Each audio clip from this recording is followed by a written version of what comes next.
ಇನ್ನು ವೇತನಕ್ಕಾಗಿ ಸಚಿವರ ಮುಂದೆ ಸ್ವಚ್ಛತಾ ವಾಹಿನಿಯ ಚಾಲಕಿ ಕಣ್ಣೀರಿಟ್ಟಿದ್ದಾರೆ. ಎಂತ ಪರಿಸ್ಥಿತಿ ಅಂತ ಹೇಳಿದ್ರೆ 3 ವರ್ಷದಿಂದ ಸಂಬಳ ಆಗಿಲ್ಲ ಅಂತ ಗೋಳಾಡ್ತಿದ್ದಾರೆ ಚಾಲಕಿ. ಯಾದಗಿರಿ ಉಸ್ತುವಾರಿ ಸಚಿವ ಶರಣಬಸಪ್ಪ ದರ್ಶನಾಪುರ ಮುಂದೆ ಕಣ್ಣೀರಿಟ್ಟಿದ್ದಾರೆ. ಹತ್ತಿಗುಡೂರು ಗ್ರಾಮ ಪಂಚಾಯತ್ ಸ್ವಚ್ಛತಾ ವಾಹಿನಿಯ ಚಾಲಕಿಯಾಗಿರುವಂತಹ ಅನಿರಾಧ, ಸಂಬಳ ಇಲ್ಲದೆ ದುಡಿತಾ ಇದ್ದೀನಿ, ಜೀವನ ನಿರ್ವಹಣೆ ಕೂಡ ಕಷ್ಟವಾಗಿದೆ, ಶೀಘ್ರವೇ ಸಂಬಳ ಮಾಡಿಸ್ಕೊಡಿ ಅಂತ ಅಳಲು ತೋಡ್ಕೊಂಡಿದ್ದಾರೆ. ಇನ್ನು ವೇತನ ಬಿಡುಗಡೆ ಮಾಡುವುದಾಗಿ ಸಚಿವ ಶರಣಬಸಪ್ಪ ಭರವಸೆಯನ್ನ ಕೂಡ ಕೊಟ್ಟಿದ್ದಾರೆ. ನೋಡಿ ಎಂತ ಪರಿಸ್ಥಿತಿ ಅವರದು, 3 ವರ್ಷದಿಂದ ಸಂಬಳ ಆಗಿಲ್ಲ, ಕಣ್ಣೀರಿಟ್ಟಿದ್ದಾರೆ. ದೃಶ್ಯದಲ್ಲಿ ಗಮನಿಸ್ತಾ ಇದ್ದೀರಲ್ಲ, ಯಾದಗಿರಿ ಉಸ್ತುವಾರಿ ಸಚಿವರು ಶರಣಬಸಪ್ಪ ದರ್ಶನಾಪುರ ಇದ್ದಾರೆ, ಅವ್ರ ಮುಂದೆನೆ ಕಣ್ಣೀರು ಹಾಕಿದ್ದಾರೆ. ದಯವಿಟ್ಟು ಸಂಬಳ ಮಾಡಿಸ್ಕೊಡಿ ಅಂತ, ಸಂಬಳ ಇಲ್ಲದೆ ದುಡಿತಾ ಇದ್ದೀವಿ, ಜೀವನ ನಿರ್ವಹಣೆ ಮಾಡೋದಕ್ಕೆ ಕಷ್ಟವಾಗ್ತಾ ಇದೆ ಅಂತ ಕೇಳ್ತಿದ್ದಾರೆ.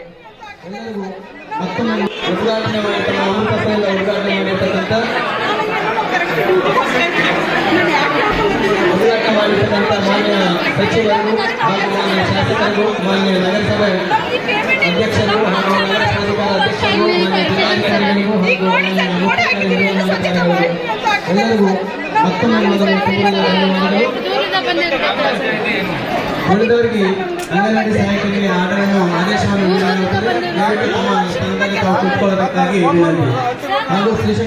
ಈ ಬಗ್ಗೆ ಇನ್ನಷ್ಟು ಮಾಹಿತಿಯನ್ನ ಪಡೆದುಕೊಳ್ತಾ ಹೋಗ್ತೀನಿ. ಪ್ರತಿನಿಧಿ ಅಮೀನ್ ಫೋನ್ ಸಂಪರ್ಕದಲ್ಲಿದ್ದಾರೆ. ಅಮೀನ್, ಅದ್ಯಾವುದೋ ಕಾರ್ಯಕ್ರಮ ನಡೀತಾ ಇದ್ದಂತ ಸಂದರ್ಭ ಮಹಿಳೆ ಮಾತನಾಡಿದ್ರು ಅಂತ ಅನ್ಸುತ್ತೆ, ಆಡಿಯೋ ಸ್ಪಷ್ಟವಾಗಿ ಕೇಳಿಸ್ತಾ ಇಲ್ಲ. ಏನೇನ್ ಹೇಳಿದ್ದಾರೆ ಅವರು ಶರಣಬಸಪ್ಪ ಅವ್ರ ಜೊತೆ, ಸಚಿವರ ಜೊತೆ?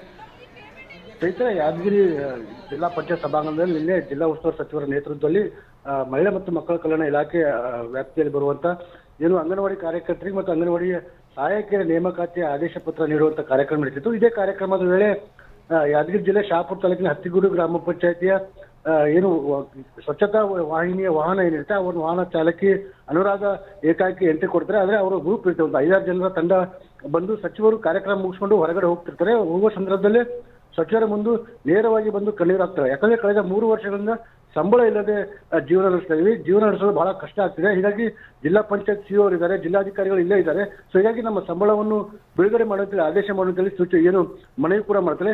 ಕಣ್ಣೀರು ಹಾಕ್ತಲೇ ಸಚಿವರಿಗೆ ಮನವಿ ಮಾಡ್ತಾರೆ.